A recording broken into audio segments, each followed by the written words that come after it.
Hello folks, this is the third time today I've tried to make this video.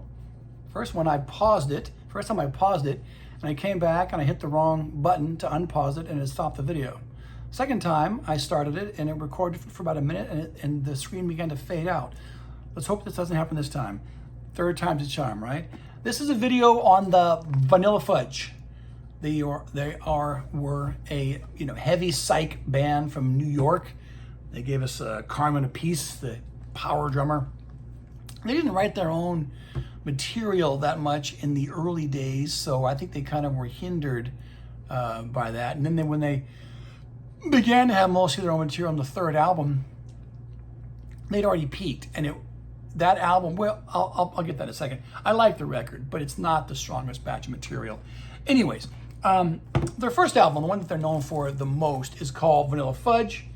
That's the classic cover, the iconic cover. This is the Low Fidelity SACD. It's in mono.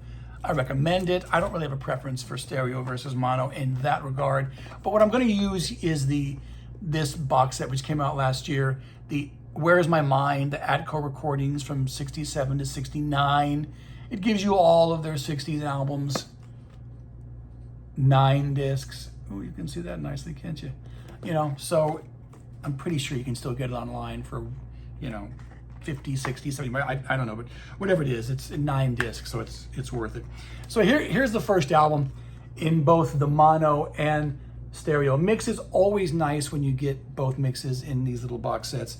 Let's go over the album really quickly. It is their most famous record, and I'm gonna say it's their best. Ticket to Ride, the Lennon McCartney number, People Get Ready, Curtis Mayfield, She's Not There, the Zombies cover, Bang Bang, Sonny Bono. They later make their next album based on one of his songs. And then the Illusions of My Childhood, parts 1, 2, and 3, spread out amongst the whole record. You Keep Me Hanging On is their big hit. That's the Motown number, the Supremes hit, which sounds nothing like their version. Take Me For a Little While, which is probably the least known track on here.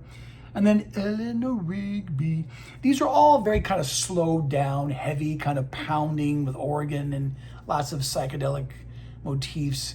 Very much of its time in 1967. This album was something of a classic back then. You don't really hear about it that often anymore. So I would say, if you don't dig the Fudge, I get it. But if you don't dig the Fudge, you're not watching this video, I'll bet. For a bonus track or bonus tracks, you get the Keep Me Hanging On, the single mix, the Illusions of My Childhood with Eleanor Rigby, and then Eleanor Rigby Part 2, which was an A and B sides of a UK single. Yeah, I don't remember that being in the States. And that was the mono mix. On the stereo album, as bonus tracks, you just get the Ticket to Ride, which was an unissued single mix. And then Take Me For a Little While, which was a single in 67. What was the B side of a single? So there you go. I also like that cover a lot.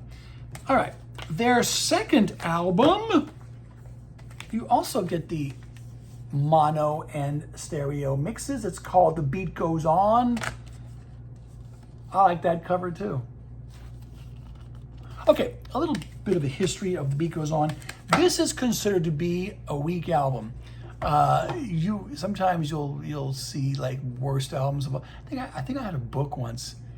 God, if I had it once, it means I still got it because I do not throw these things away. On the worst rock albums of all time. I don't remember if this was on there or not. The thing is, this is so out of line. It's so off the hook. You gotta love it. It's so cheesy. You can't take it seriously. I find humor in this. They take that, Sonny and Cher song, and the beat goes on, and they use that throughout the album. They keep coming back to that, I guess, to show the progress of time and how music progressed.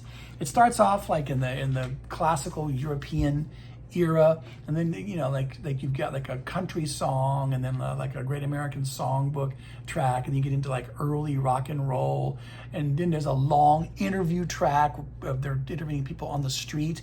Meanwhile you get the Fudge doing their music and their take on The Beat Goes On. It's such a bizarre concept record. You think only then in the late 60s could something like this have been released and meant to be taken seriously. So if you have an open mind, I do recommend it, you know, especially if you kind of like cheesy 60s records. But if you don't have a sense of humor, I would never listen to this record because you're going to hate it. You'll be throwing it against the wall. Anyways, okay, that's their first two. Here's their second one. Here's their third one, Renaissance. I was kind of alluding to this one earlier. By this point, they're writing mostly their own material. There's only, I don't know if you can see that or not. There you go, that's nice. I think there's only one cover on this album, and that's Season of the Witch. You get, okay, here's the name of the song. When The Sky Cried When I Was a Boy, it's the first one. Thoughts, second one. Paradise is the third one. That's What Makes a Man a Man. That's the fourth one. The Spell That Comes After is number 5. Faceless People is the Carmen song, number 6, and then Season of the Witch. And for bonus tracks, again, Take Me for a Little While, which is a mono single remix. That was the B-side of a single. And then the Season of the Witch, parts 1 and 2, which were the A and B sides of a single.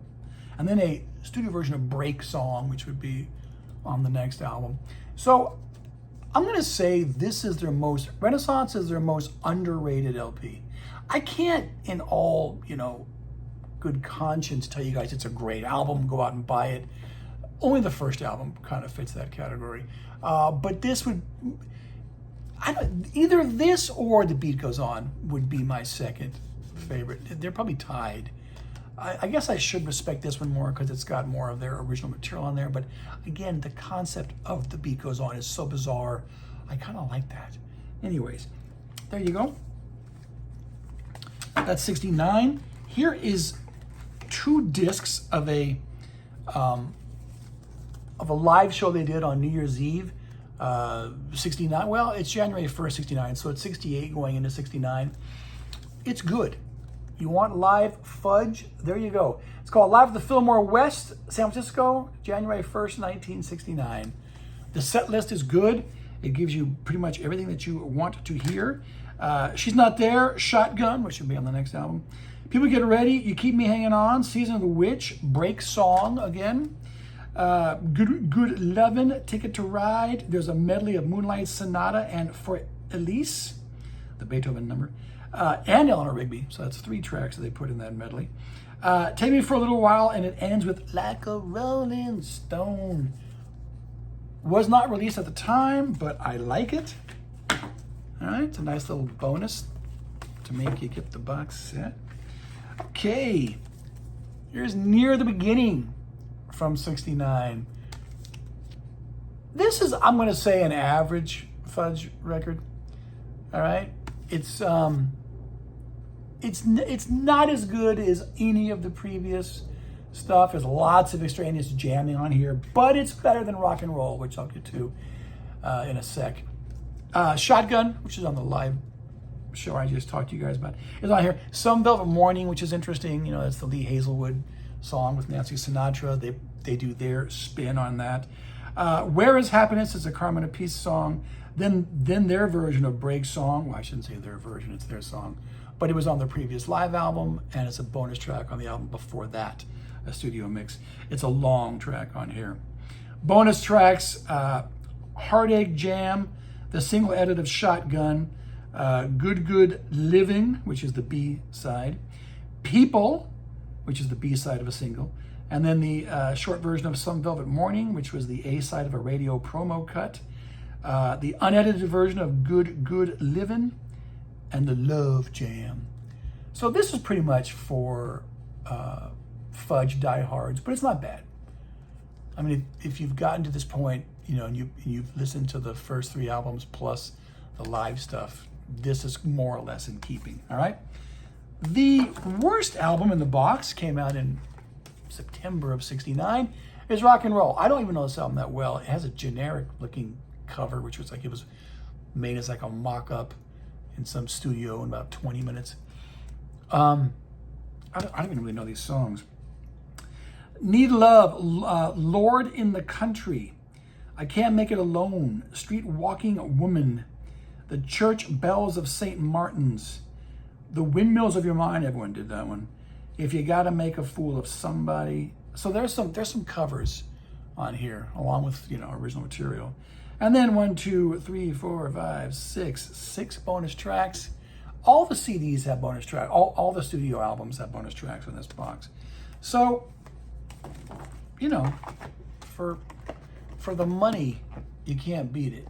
If you're interested in the band, check them out on, you know, Spotify or YouTube. And if you think that they're up your alley, there you go.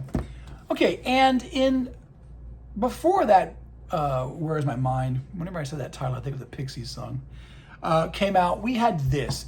This was a Rhino handmade standard 4-disc box set that Rhino used to do all the time of Vanilla Fudge. At the time, there was unreleased material. It's got stuff from all of their records. I think it even has stuff from their I can't remember now. They had an 80s reunion album. I don't know if there's stuff on here from that or not. Maybe not. That Jeff Beck played on. Well, Beck had a history with the band, or with two guys in the band, which I'll get to in a second, because this is going to be a short video anyway, so I might as well add those albums in. Box of Fudge is probably, I'm sure it's out of print, like all this Rhino handmade stuff, so it would just be cheaper to get this instead.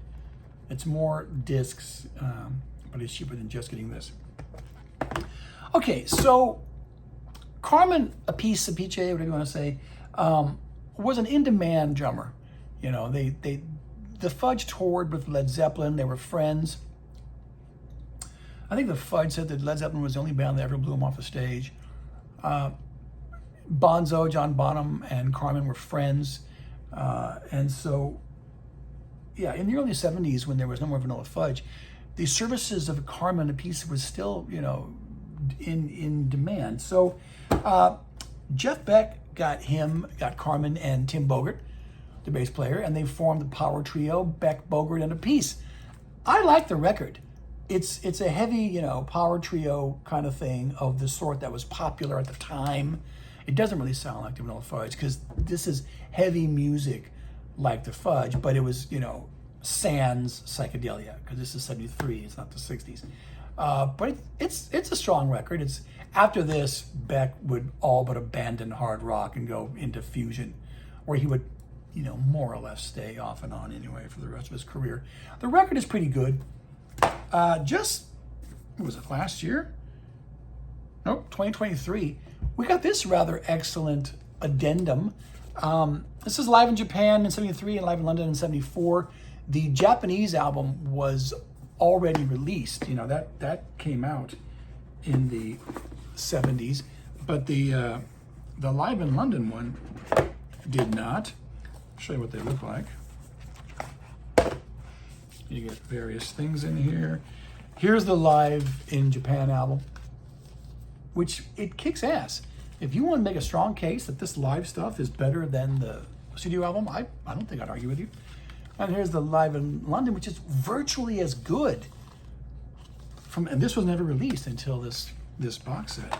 So Carmen Apice did a lot of things. I mean, you could please, you know, look him up. When I do these videos, they're not to give you the background of the band, because you know, go to Wikipedia or whatever your trusted source is and look these things up, because they're gonna do a much better job of teaching you than I could. I'm just here to give you guys my opinions of the music. So, Vanilla Fudge. Yeah, you don't really hear too much about them anymore, if indeed you ever did. It's not like I heard a lot of people talking about the Fudge growing up in the 70s. But that first album is something of a Psych classic. And if you like it, I don't see why you wouldn't go on. You know, if by some, you know, reason you're put off by And the Beat Goes On, go right to the next one, Renaissance. You know, and if that doesn't do it for you, you're probably not going to be a fan. If the first album and Renaissance don't do it for you, the Fudge is not for you. So anyways, but you know me, I love 60s psychedelic music. I like New York bands, you know, which, even though I'm not doing nearly as many New York shows as I am California shows, I do try to do, like, you know, one a month or so, right? So anyways, this is Matt signing off with a rather short video on the Vanilla Fudge.